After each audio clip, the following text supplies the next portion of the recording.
Hey guys, நான் உங்கள் SI Ganesh. ரொம்ப நாள் ஆகிட்டு நம்ம லாஸ்ட் வீடியோ போட்டு.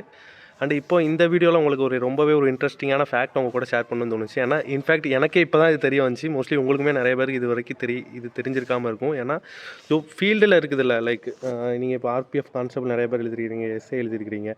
ஸோ இந்த ஆர்பிஎஃப் கான்ஸ்டபிள் அண்ட் எஸ்ஐயில் ஒரு பெரிய ஒரு ட்ராபேக் என்ன இருக்குது அப்படிங்கிறத பற்றி இந்த வீடியோவில் ஃபுல்லாக பார்க்கலாம். ஸோ அந்த வேலை நீங்கள் கிடச்சா போகலாமா, அதில் போனால் என்னென்ன பெஸ்ட் பெனிஃபிட்ஸ் இருக்குது அண்ட் என்னென்னலாம் ட்ராபேக்ஸ் இருக்குது கம்பேர் டு எஸ்எஸ்சிஜிடிங்கிறத பற்றி நம்ம ஃபுல்லாக அந்த வீடியோவில் பார்க்கலாம். அண்ட் இப்போ தான் நீங்கள் நம்ம சேனலுக்கு ஃபஸ்ட் வந்திருக்கீங்கன்னா மறக்காமல் நம்ம சேனலை சப்ஸ்கிரைப் பண்ணுங்கள். அண்ட் இதை மாதிரி உங்களுக்கு ஆர்ம்டு ஃபோர்ஸஸ் அண்ட் போலீஸ்க்கு பற்றி ரிலேட்டடான இன்ஃபர்மேஷன் வேணும்னா வாங்க வீடியோக்குள்ளே போகலாம். ஓகே, இப்போ நான் ரீசெண்டாக டெல்லியில் இருக்கிறேன், டெல்லி எலெக்ஷன் டியூட்டியில். ஸோ நான் அப்படி இருக்கும்போது எங்கள் கூட டிப்ளாய் ஆகியிருந்த ஒரு ஆர்பிஎஃப் ஒரு கம்பெனி வந்திருந்தாங்க. ஸோ அவங்க கூட எனக்கு நல்லாவே நிறைய இன்ட்ராக்ஷன் பண்ணுறதுக்கான சான்ஸ் கிடச்சிது. ஸோ அப்படி இன்ட்ராக்ட் பண்ணும்போது தான் எனக்கு ஒரு பெரிய ஒரு வித்தியாசமான ஒரு உண்மை தெரிய வந்தது. என்னென்னா, நீங்கள் எஸ்ஐயாக இருந்தால் கூட நீங்கள் வேறு ஜோனுக்கு போனீங்கன்னா நீங்கள் கான்ஸ்டபிளாக தான் போவீங்க. நீங்கள் எத்தனை வருஷமாக இருந்தாலும் சரி, உங்கள் சர்வீஸ் எத்தனை வருஷமாக இருந்தாலும் சரி. ஸோ அவங்களோட ப்ரொமோஷன் சிஸ்டம் அண்ட் அவங்களோட எக்ஸாம்ஸு இதெல்லாம் கேட்குறதுக்கே ரொம்பவே ஆச்சரியமாக இருந்துச்சு. அது என்னன்னா, ஃபஸ்ட்டு நீங்கள் இப்போ நினச்சிக்கோங்க, நீங்கள் இப்போ கான்ஸ்டபிளில் போகிறீங்க, ஓகேவா. இன்கேஸ் நீங்கள் வெஸ்டர்ன் ஜோனில் போகிறீங்க. வெஸ்டர்ன் ஜோன்னா லைக் மகாராஷ்டிராவோ இல்லை நார்த்தன் ஜோனில் லைக் டெல்லி எங்கேயாவது உங்களுக்கு போஸ்டிங் கிடைக்குது. இனிஷியலாக ஆர்பிஎஃப்பில் கான்ஸ்டபிள் உங்களுக்கு எங்கேயாவது இனிஷியலாக போஸ்டிங் கிடைக்குது, ஓகேவா. நீங்கள் அங்கேயே சேவ் பண்ணுறீங்க லைக். அண்ட் நீங்கள் கான்ஸ்டபிள் டு ஹெட் கான்ஸ்டபிள் ஆகிறதுக்கு 8 இயர்ஸ்க்கு அப்புறம் நீங்கள் எக்ஸாம் கொடுத்து எலிஜிபிள் ஆகலாம். இல்லைனா நீங்கள் உங்கள் சீனியாரிட்டி படி நீங்கள் ப்ரொமோஷன் வாங்கலாம் அப்படின்றாங்க, ஓகேவா. ஃபஸ்ட்டு நீங்கள் எக்ஸாம் எப்போ எழுதலாம், கான்ஸ்டபிள் டு ஹெட் கான்ஸ்டபிளுக்கு நீங்கள் எக்ஸாம் 8 இயர்ஸ்க்கு அப்புறம் நீங்கள் எலிஜிபிள் ஆவீங்க.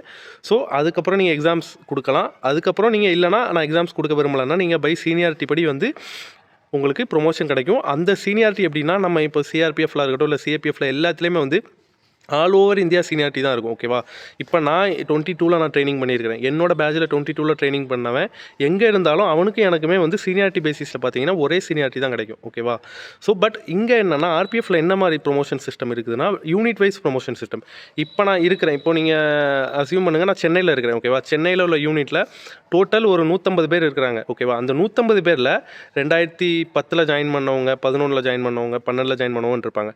ஸோ சீனியாரிட்டி அந்த யூனிட்டுக்குள்ளே மட்டும் தான் இருக்கும், ஓகேவா. இப்போ 2010 உள்ளவங்க ஹவில்தார் ஆகிட்டாங்க, ஹெட் கான்ஸ்டபிள் ஆகிட்டாங்க அப்படின்னா, அடுத்து 2011 உள்ளவங்க ஹவில்தார் ஹெட் கான்ஸ்டபிள் ஆவாங்க, அடுத்து 12 உள்ளவங்க ஆவாங்க.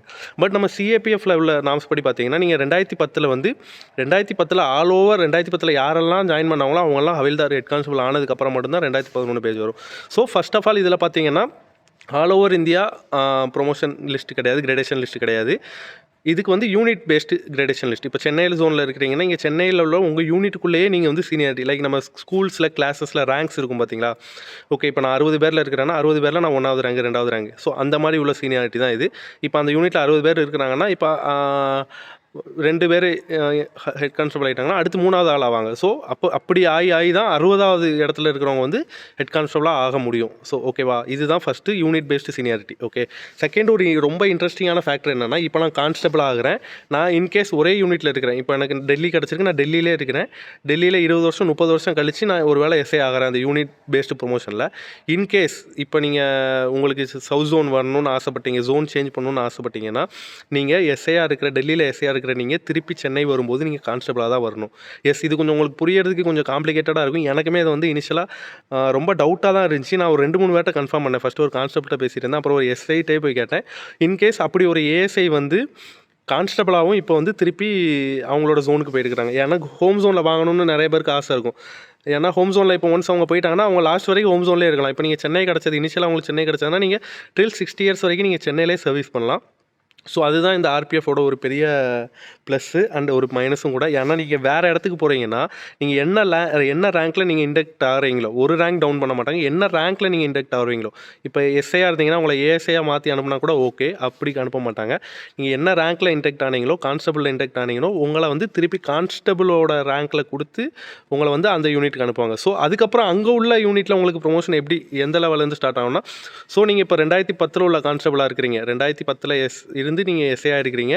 திருப்பியும் அந்த 2010 அந்த யூனிட்டில் யார் இருக்கிறாங்களோ அவங்களுக்கு ஜூனியராக தான் நீங்கள் போய் ஜாயின் ஆவீங்க. இப்போ 2010 ஆல்ரெடி அங்கே 2 கான்ஸ்டபிள் இருக்காங்கன்னா, நீங்கள் எஸ்ஐயாக இருந்தால் கூட 3வதாக தான் நீங்கள் உங்களோட சீனியாரிட்டி இருக்குமே தவிர, அந்த யூனிட்லேயுமே நீங்கள் 2010 உங்களோட சீனியாரிட்டி ஃபஸ்ட் இருக்காது, ஓகேவா. ஃபர்ஸ்ட் ஆஃப் ஆல் இது கொஞ்சம் புரிஞ்சுக்க காம்ப்ளிகேட்டடாக தான் இருக்கும். பட் ஜஸ்ட் ஒரு நாலேஜுக்காக நீங்கள் தெரிஞ்சுக்கோங்க. ஸோ இதோட மெயின் பர்பஸ் என்னென்னா, நான் எதுக்காண்டி இதை சொல்கிறேன்னா, நீங்கள் இதில் வந்து எஸ்ஐயாக இருந்தாலும் அப்படி ஏஎஸ்ஐ ஆகி திருப்பி அவங்க ஹோம் ஜோனுக்காண்டி கான்ஸ்டபிளாக ஆகி போனவங்களும் இருக்கிறாங்கன்றாங்க. பட் அண்ட் டியூட்டி எப்படி இருக்குன்னு பார்த்தீங்கன்னா ரொம்பவே ஈஸியான டியூட்டி. அவங்கள்ட்ட கேட்ட வரைக்கும் சொன்னது இதுதான். உங்களுக்கு 8 ஹவர்ஸ் டியூட்டி இருக்கும் டெய்லி. நீங்கள் 8 மணி நேரம் கழிச்சு நீங்கள் எங்கே போகிறீங்க, எங்கே இருக்கிறீங்க, யாரும் ஒன்றுமே கேட்க மாட்டாங்க. லைக் உங்களுக்கு இது ஒரு சிவில் கார்ப்பரேட் ஜாப் மாதிரி தான், ஓகேவா? லைக் சிஎஸ்எஃப்லேயும் அப்படி தான் மோஸ்ட்லி. பட் சிஎஸ்எஃப்ல என்னென்னா அப்பப்போ அந்த மீட்டிங்கு, அந்த பிடி மார்க்கா ரோல் கால் இந்த மாதிரி சில யூனிட்ஸில் இருந்தால் இது இருக்கும், டென்ஷன் ஸ்ட்ரெஸ் இருக்கும். பட் இங்கே வந்து என்ன சொல்கிறாங்கன்னா, எங்களுக்கு அந்த மாதிரி எந்த பிரச்சனையுமே கிடையாது. நாங்கள் 8 ஹவர்ஸ் டியூட்டி பார்த்ததுக்கப்புறம் நாங்கள் எங்கேனாலும் இருக்கலாம், வெளியே இருக்கலாம், எங்களுக்கு கொடுத்துருக்கிற அக்காமடேஷன் ஃபேமிலி குவார்ட்டர்ஸில் இருக்கலாம், இல்லை பேரக்ஸில் இருக்கலாம், எங்கேனாலும் நாங்கள் இருந்துக்கலாம். ஸோ 8 மணி நேரம் கழிச்சு ஃபர்ஸ்ட் ஆஃப் ஆல் எந்த டியூட்டியும் கிடையாது. இது ஒரு ப்ளஸ்ஸு. ஸோ டியூட்டி படி பார்த்தீங்கன்னா உங்களுக்கு எந்த பிரச்சனையும் கிடையாது. அண்ட் லீவுமே உங்களுக்கு எந்த பிரச்சனையும் கிடையாது. ஆப்வியஸ்லி எல்லாருக்குமே தெரியும். அவங்க சொல்கிறாங்க எங்களுக்கு ட்ரெயினில் டியூட்டி பாஸ் கிடைக்கும், ஃப்ரீயாக போய்க்கலாம், அண்ட் எங்கள் ஃபேமிலியை நாங்கள் எங்கேனாலும் கூப்பிட்டு போய்க்கலாம். இதெல்லாம் ஒரு ப்ரிவிலேஜஸ். ஸோ இது வந்து டிபார்ட்மெண்ட் வைஸ் இருக்கிறது தான். அண்ட் அதை தவிர வேறு என்னென்னா, இந்த ஒரு பெரிய இது வந்து எனக்கு ஒரு பெரிய மைனஸாக இருந்துச்சு. பட் இன்னொன்று இதில் ஒன்று என்ன ப்ளஸ்னால், நீங்கள் இன்கேஸ் ஹோம் ஜோனில் போனாலும் உங்களுக்கு வந்து நீங்கள் வந்து லாஸ்ட் டில் 60 இயர்ஸ் வரைக்கும் நீங்கள் வந்து சர்வீஸ் பண்ணிக்கலாம் உங்களோட ஹோம் ஜோன்லேயே, லைக் எதர் உங்கள் நியர்பை லொக்கேஷன்லேயே. அண்டு இன்னொன்று என்னென்னா, டேரெக்ட் எஸ்ஐயாக போகிறவங்களுக்கு, ஸோ டேரெக்ட் எஸ்ஐயாக போகிறவங்களுக்கு என்னென்னா, டேரெக்ட் எஸ்ஐயாக போகிறவங்களுக்கு இது வந்து அப்ளிகபிள் ஆகாதுன்றாங்க, ஓகேவா? ஃபஸ்ட்டு என்னென்னா இன்ஸ்பெக்டர் அண்ட் டேரக்டர் எஸ்ஐக்கு அப்புறம் வந்து ப்ரொமோஷன் வந்து மோஸ்ட்லி இன்ஸ்பெக்டர் தான். ஏன்னா இன்ஸ்பெக்டருக்கு அடுத்து உங்களுக்கு ஏசி இதெல்லாம் ரொம்ப கம்மியாக தான் ப்ரொமோஷன் இருக்கும். ஸோ ப்ரொமோஷன் படி பார்த்தீங்கன்னா நீங்கள் டேரக்டாக எஸ்ஐயில் போனாலும் ரொம்ப கம்மியாக தான் நீங்கள் ஏசி அசிஸ்டன்ட் கமாண்டன்ட் ஆவீங்க, அதாவது ஏசிபின்னு சொல்கிறது நம்ம. அண்ட் இன்னொன்று என்னென்னா, டேரக்ட் எஸ்ஐயாக போகிறவங்களுக்கு இந்த ரேங்க் டவுன் சொல்கிற ப்ராப்ளம் இருக்காது. ஏன்னா ஒன்ஸ் அவங்க எஸ்ஐ டு இன்ஸ்பெக்டர் ஆனதுக்கப்புறம் ஆல் ஓவர் இந்தியா வந்து சீனியாரிட்டி வந்து ஒரே சீனியாரிட்டி பேசிஸில் வந்துடுன்றாங்க. ஸோ அப்படி வந்ததுன்னா நீங்கள் யூஸ்வலி நீங்கள் இங்கேருந்து எந்த ஸ்டேஷன் போனாலும் உங்கள் சீனியாரிட்டி படி தான் இருப்பீங்களே தவிர உங்களுக்கு ரேங்க் டவுன் ஆகாது. ஸோ எஸ்ஐயில் போகிறதுல வந்து ஒரு பெரிய பெனிஃபிட். இப்போ நிறைய பேர் கான்ஸ்டபிள் அண்ட் எஸ்ஐக்கு எக்ஸாம்ஸ் கொடுத்துருக்குறீங்க, மோஸ்ட்லி ஃபிசிக்கல் ப்ரிப்பேர் பண்ணிட்டுருப்பீங்கன்னு நினைக்கிறேன். ஸோ அவங்களுக்கு இந்த டீட்டெயில்ஸ் கொஞ்சம் யூஸ்ஃபுல்லாக இருக்கும். அண்ட் சேலரி வைஸ் பார்த்தீங்கன்னாலும் சேம் தான். அதே நம்ம சென்ட்ரல் பே என்ன எஸ்எஸ்சி ஜிடிக்கு பேவோ basic pay plus DA plus so வந்து சேம் வந்து applicable to RPF also. But எந்த அலௌன்சஸுமே கிடையாதுங்க. லைக் நீங்கள் எங்கே டியூட்டி பார்த்தாலுமே உங்களுக்கு எந்த அலௌன்சஸுமே கிடையாதுன்றாங்க. ஸ்ரீநகரில் பார்த்தாலுமே கூட, நம்ம சிஎஸ்எஃப்பில் கூட ஸ்ரீநகர் ஏர்போர்ட்டில் இருக்கிறவங்களுக்கு வந்து சேம் நமக்கு என்ன கிடைக்குதோ, சிஆர்பிஎஃப் என்ன கிடைக்குதோ அதே சிஎஸ்எஃப்க்கும் கிடைக்குது. பட் அவங்களுக்கு எந்த அலௌன்சஸுமே கிடையாது. ஸோ இது ஒரு பெரிய ட்ராபேக்கு. ஏன்னா சம்பளம் எப்படி வரும் அவ்வளோ பெரிய அமௌண்ட்டு? உங்களுக்கு 21,000 பேசிக் பேன்னா உங்களுக்கு டிஏ அப்புறம் அண்டு இன்னொன்று என்னென்னா ஒரு பெனிஃபிட், நீங்கள் ஃபஸ்ட்டு சிட்டியில் இருந்தீங்கன்னா அதுக்குள்ளே ஹச்ஆர்ஐ வாங்கிக்கலாம் உங்களோட 30% ஆஃப் பேசிக் பே. லைக் இப்போ சென்னையில் இருக்கிறீங்கன்னா உங்களுக்கு 6,000 ஹெச்ஆர்ஐ மட்டும் ஏறும். அண்டு டிஏ பார்த்தீங்கன்னா உங்களுக்கு இதில் 54% ஆன் ஆவரேஜ் நீங்கள் 12,000 வச்சுக்கோங்க. 6 + 12 18 அண்டு 21 உங்களுக்கு பேசிக் பே.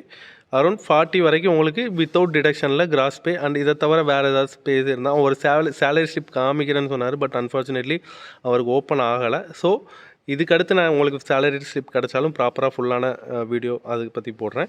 And that's it. உங்கள் கூட ஷேர் பண்ண நினச்சேன். ஏன்னா இந்த ஆர்பிஎஃப் ஃபீவர் இப்போ போயிட்டுருக்கு, நிறைய பேர் ஆர்பிஎஃப்க்கு ப்ரிப்பேர் பண்ணிகிட்ருக்கீங்க. ஸோ நல்லா பண்ணுங்கள். எல்லா ஜாப்புமே நல்ல ஜாப் தான். இப்போ இருக்கிற சுச்சுவேஷனில் இப்போ வரப்போகிற பே கமிஷனை பொறுத்த வரைக்கும் எல்லா ஜாப்புமே இப்போ நீங்கள் கம்பேரிட்டிவ்லி நல்ல ஜாப் தான். ஸோ ஹோப் இந்த வீடியோ உங்களுக்கு புரிஞ்சிருக்குன்னு நினைக்கிறேன். இதை மாதிரி ஏதாவது வீடியோ வேணாலும் கண்டிப்பாக கமெண்ட் பண்ணுங்கள். நான் கண்டிப்பாக அடுத்த வீடியோ ஃப்யூச்சரில் போட ட்ரை பண்ணுறேன். டைம் பவுண்ட் இருக்கிறதுனால என்னால் வீடியோஸ் ஃப்ரீக்வெண்ட்டாக பண்ண முடியல. இதுவுமே வந்து என்னோடய ஆஃப் டைமில் தான் பண்ணிகிட்ருக்கேன். ஸோ இதை மாதிரி ஒரு நல்ல வீடியோவில் வந்து பார்க்குறேன். அண்ட் மறக்காமல் நீங்கள் சப்ஸ்கிரைப் பண்ணாமல் இருந்தீங்கன்னா ப்ளீஸ் சப்ஸ்கிரைப் பண்ணுங்கள். Stay tune for next video. Until then bye.